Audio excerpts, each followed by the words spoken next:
Au village de Saint-Guéret, tout le monde admirait ses coups, aussi forts et imposants qu'un baobab. Il labourait son champ en une matinée, soulevait un bœuf sans effort et gagnait toutes les courses de lutte. Il méprisait Fodé, un homme petit et vif, qui passait ses journées à observer les animaux et à danser seul au clair de lune. Un jour, le chef du village lança un défi, celui qui rapportera le fruit de l'arbre Nyanga, au cœur de la forêt des ombres, sera nommé chef des terres et épousera ma fille. Sékou partit le premier, confiant.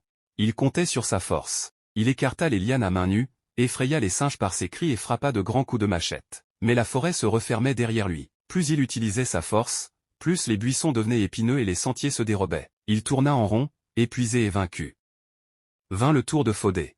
Il ne prit pas de machette. Il observa d'abord. Il vit comment le singe se balançait pour éviter les branches, comment le serpent ondulait pour avancer sans bruit. Il se mit à bouger comme eux. Une petite danse ici, une feinte là. Il ne luttait pas contre la forêt, il dansait avec elle. Les lianes semblaient s'écarter d'elles-mêmes, les animaux le regardaient passer, intrigués mais pas effrayés. Il atteignit l'arbre Nyanga, cueillit le fruit et revint au village avant le coucher du soleil. Sékou, humilié, demanda « Quelle magie as-tu utilisée ?» Fodé répondit avec un sourire « Tu as essayé de dompter la forêt. Moi, je me suis laissé apprendre par elle. Le buffle pense que la force est tout, c'est pourquoi il se prend toujours au piège. Le lézard, lui, sait que la ruse et l'agilité ouvrent tous les chemins. Dans la vie, on nous dit souvent qu'il faut être le plus fort, le plus bruyant, le plus visible. Mais la vraie intelligence n'est pas dans la confrontation frontale. Elle est dans l'adaptation, dans l'observation, dans la capacité à trouver des chemins détournés que la force brute ne voit même pas. Parfois, la solution n'est pas de casser la porte, mais de trouver la clé qui est sous le paillasson.